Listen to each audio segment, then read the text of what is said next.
Hello, my name is Mozhengfu and Tang Xueyan is my supervisor, and we are going to present the paper Analysis of Busy Time Scheduling on Heterogeneous Machine Problem.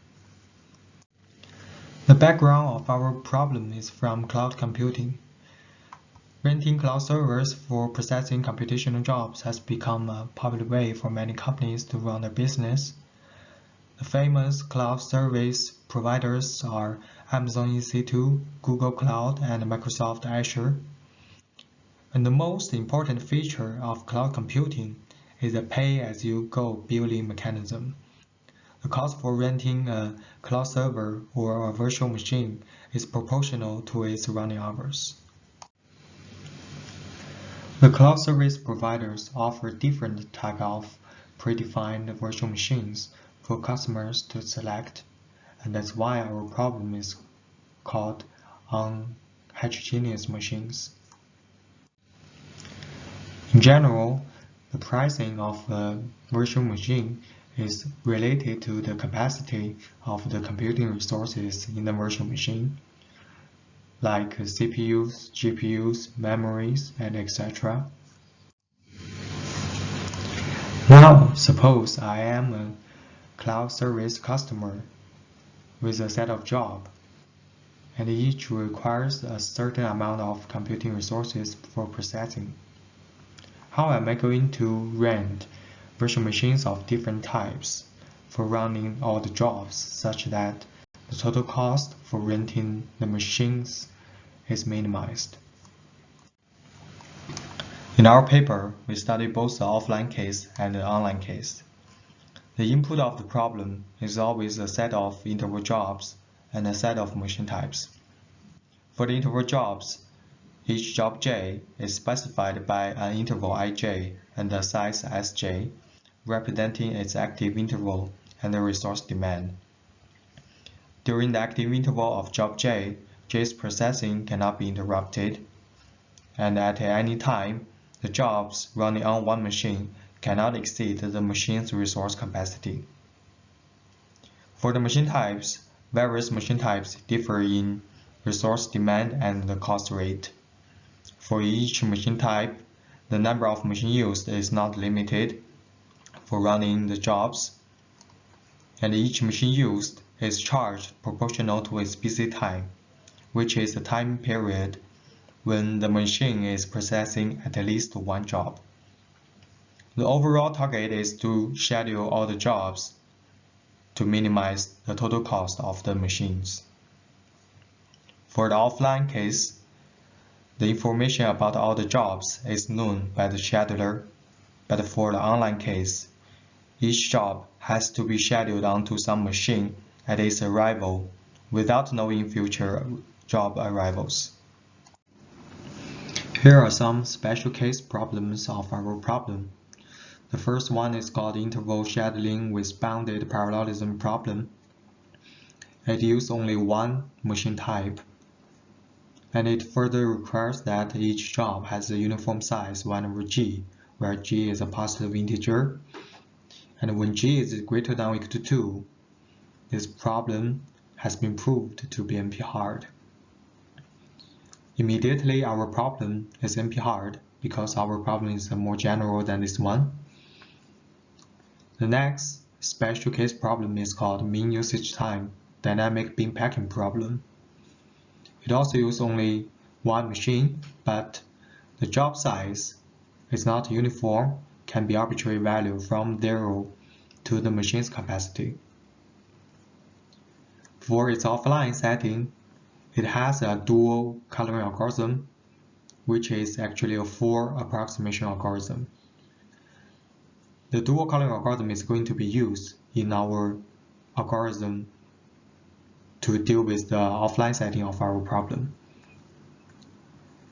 In this mean usage time dynamic bin packing problem, it also has been studied for its online setting. And there are two different problems for its online setting, non-clairvoyant and clairvoyant. For the non-clairvoyant problem, the job length is not known by the scheduler when scheduling each job, but for the clairvoyant problem, the job length is known by the scheduler when scheduling each job. For the non-clairvoyant online problem, it has been proved that there is a tight bound of O mu for its competitiveness, where mu is the maximum job length over the minimum job length. For the clairvoyant online problem, it has been proved that it has a tight bound of O square root log mu for its competitiveness. In our paper, we study for any set of machine types and any set of jobs, and we have an O1 approximation offline algorithm, and we have an O mu competitive online algorithm for the non-clairvoyant case. And actually, both results are asymptotically optimal. Because our problem is for any set of machine types, so we study the machine types by constructing a cost per capacity graph. For the set of machine type denoted by script M, for each type I machine, let Gi and Ri denote its machine capacity and its cost rate. Actually, we can assume that after discarding some useless machine types, there is an indexing for the set of machine types such that when the index grows, the machine capacity and the cost rate grows. The definition for the graph is that node I is pointed to node Pi if and only if Pi is the lowest index from I plus 1, I plus 2, and so on, such that the cost per capacity rate for Pi is strictly lower than the cost per capacity rate for node I. The first observation about the cost per capacity graph is that it is a forest. In this example, we can see that this is a graph of 13 nodes, and it is a forest of 3 trees rooted at 3, 5, and 13. We can further observe that the node set of each subtree is actually consecutive. For example, let's look at the subtree rooted at 11. Its node set is 8, 9, 10, and 11. Or we can see the node set of 13 is 6, 7, 8, 9, 10, 11, 12, and 13. Let's fix some nodes, say node 10. We have some important notations. Let capital P10 represent the set of nodes, including node 10 and the 10th ancestor nodes, which are 11 and 13. So P10 is equal to 10, 11, and 13. Let capital T10 represent the set of nodes, including 10 itself and the 10's younger siblings, and the younger siblings of 10's ancestors, which are 11 and 13. So capital T10 include 10, 9, and 7, where 7 is the younger sibling of 11, and 3 and 5, where 3 and 5 are the younger siblings of node 13. The important observation is that if 10 is known as the highest machine type used, then for any job J, the machine type with the lowest cost per capacity graph rate can accommodate J must come from capital T10. So, for example, suppose the size of this job J is strictly greater than the capacity of machine type 5, but it can be accommodated by type 6 machines. So actually the lowest accommodable machine type for job J is 6. And this observation says the lowest cost per capacity rate J can have is from type 7. In order to understand the optimal cost of our problem, we consider the situation at each time instant t, and we develop this optimal one-shot scheduling such that the cost due to the optimal one-shot scheduling is actually a lower bound of the optimal cost at time t. For its definition, we relax the constraint that each job at each time instant can only be scheduled into one machine, which means each job can be divided into many pieces and scheduled into many machines. But we require that all the machines the job is scheduled into must have a machine capacity greater than the job size. We further relax the constraint that the number of machines used for each machine type is a natural number, which means we allow 1.5 to 2.3 machines for each machine types. But we need to require that the number of machines for the highest machine type used to be at least 1. The advantage of this optimal one-shot scheduling is that the machine type used by the optimal one-shot scheduling are exactly from Tk, where K is the highest machine type used by the optimal one-shot scheduling. However, the optimal one-shot scheduling is not unique. For example, suppose we have 4 jobs of size 1 at the current time instant, and to the right we have this cost per capacity graph. We can use 4 type 1 machines to accommodate those 4 jobs. Each machine contains 1 job, or we can use 2 type 2 machines. Each machine contains 2 jobs, or we can use 1 type 3 machine. And the 3 schedulings have the same cost, which is 4, and which is actually the optimal cost. For each job, we denote by Mj the lowest machine type that can accommodate J. That is the machine type which can accommodate job J, and the size of job J is strictly greater than the capacity of the previous machine type.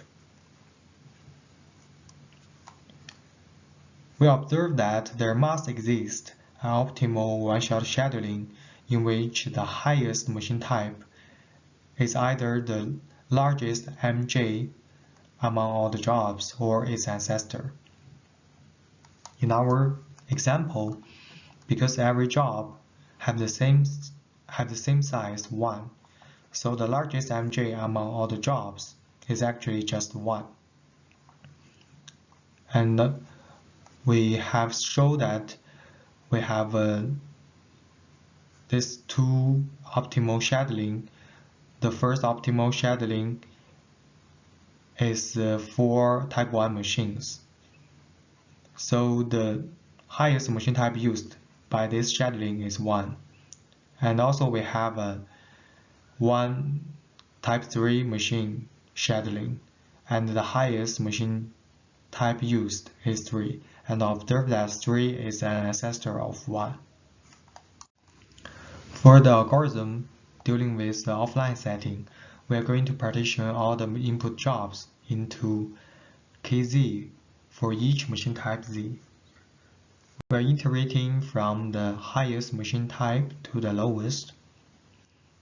For Kz, we are going to add all the jobs whose lowest accommodable machine type is equal to Z into Kz, and we are going to look at all the jobs where Z is an ancestor of the job's lowest accommodable machine type.